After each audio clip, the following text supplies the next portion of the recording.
Hello. അപ്പോൾ ഇന്ന് കുറച്ച് തൊപ്പക്കിഴങ്ങ് വാങ്ങിയിട്ടുണ്ട് കേട്ടോ. ഇതിലൂടെ വണ്ടിക്കാരൻ വന്നപ്പോൾ അവരുടെ അടുത്ത് നിന്ന് വാങ്ങിയതാണ്. കിലോയ്ക്ക് വരുന്നത് 50 രൂപയാണ്. അപ്പോൾ ഞാൻ 2 കിലോ വാങ്ങിയിട്ടുണ്ട്. അപ്പോൾ എന്തായാലും ഇന്ന് വൈകുന്നേരത്തിനുള്ള ചായക്ക് കടിക്കുള്ളതായിട്ടുണ്ട്. ഇത് പുഴുങ്ങുക, കുറച്ച് ചമ്മന്തി കൂടെ അരയ്ക്കുക, കട്ടനും. അത്രേ ഉള്ളൂ ഇന്നത്തെ പരിപാടി. അപ്പോൾ നിങ്ങളുടെ നാട്ടിൽ എന്താ തൊപ്പക്കിഴങ്ങിന് പറയാമെന്ന് പറയണം കേട്ടോ. ഓരോ സ്ഥലത്ത് ഓരോ പേരാണല്ലോ പറയാം. ഞാൻ പിന്നെ കേട്ടിട്ടുള്ള ഒരു പേരെന്ന് പറയുന്നത് പൂടക്കിഴങ്ങ് എന്ന് പറയണം കേട്ടിട്ടുണ്ട് കേട്ടോ. അപ്പോൾ അത് കഴുകി ക്ലീൻ ചെയ്ത് കട്ട് ചെയ്തിട്ട് ചട്ടിയിലിട്ട് വെച്ചിട്ടുണ്ട്. ഇനി കുറച്ച് ഉപ്പിടുക, വെള്ളം ഒഴിക്കുക, അടുപ്പത്ത് വയ്ക്കുക, അത്രയേ ഉള്ളൂ.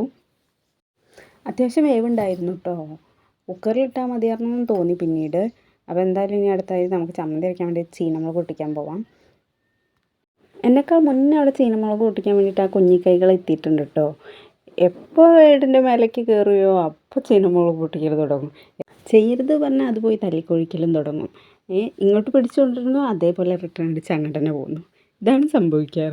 എരിയും തൊടരുത് പൊട്ടിക്കരുത് എന്നൊന്നും പറഞ്ഞിട്ട് ഒരു കാര്യമില്ല. അവർക്ക് എന്ത് എരിവ്. നീ കാണാതെ പോരാന്ന് വെച്ചാൽ അതും നടക്കില്ല.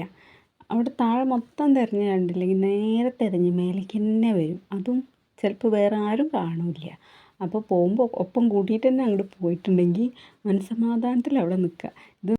അപ്പോൾ നമുക്ക് എന്തായാലും ചമ്മന്തിയുടെ കാര്യത്തിലേക്ക് വരാം. കുട്ടികളെ പറ്റി പറയാൻ തുടങ്ങി നമ്മളറിയാതെ വാചാലരായി പോകില്ലേ. അവരുടെ കുറുമ്പും കുസൃതിയൊക്കെ നിറഞ്ഞിട്ടുള്ളതല്ലേ നമ്മുടെ ജീവിതം. അപ്പോൾ അതാ നമ്മുടെ ചമ്മന്തിക്ക് വേണ്ടിയിട്ട് ചീനമുളക് ഇത്രയും പൊട്ടിച്ചിട്ടുണ്ട് കേട്ടോ. അപ്പോൾ അതാ ചെറിയ ഉള്ളിയും ചീനമുളക്, ഉപ്പ്, പുളി ഇത്രയും കൂട്ടിയിട്ടാട്ടോ ഒരു ചമ്മന്തി അരയ്ക്കണത്. അതൊന്ന് അരച്ചെടുക്കട്ടെ. അപ്പോഴത്തേക്കും നമ്മുടെ പുഴുങ്ങിയ തൊപ്പക്കിഴങ്ങ് റെഡി ആയിട്ടുണ്ട്. അപ്പോൾ അതാ ചമ്മന്തി, തൊപ്പക്കിഴങ്ങും കട്ടനും റെഡി. ഇനി ഇത് കഴിക്കുക, അത്രേ ഉള്ളൂ. അപ്പോൾ ഇതാ കുഞ്ഞിക്കൈകൾക്ക് തന്നെ കേട്ടോ ടേസ്റ്റ് ചെയ്യാൻ കൊടുക്കുന്നത് ആദ്യം. അപ്പോൾ എന്തായാലും അടുത്ത വീഡിയോയിൽ കാണാം. ആദ്യമായിട്ട് കാണുന്നതെങ്കിൽ ചാനലൊന്ന് സബ്സ്ക്രൈബ് ചെയ്ത് സപ്പോർട്ട് ചെയ്യണം കേട്ടോ. അപ്പോൾ ഓക്കെ, ബൈ.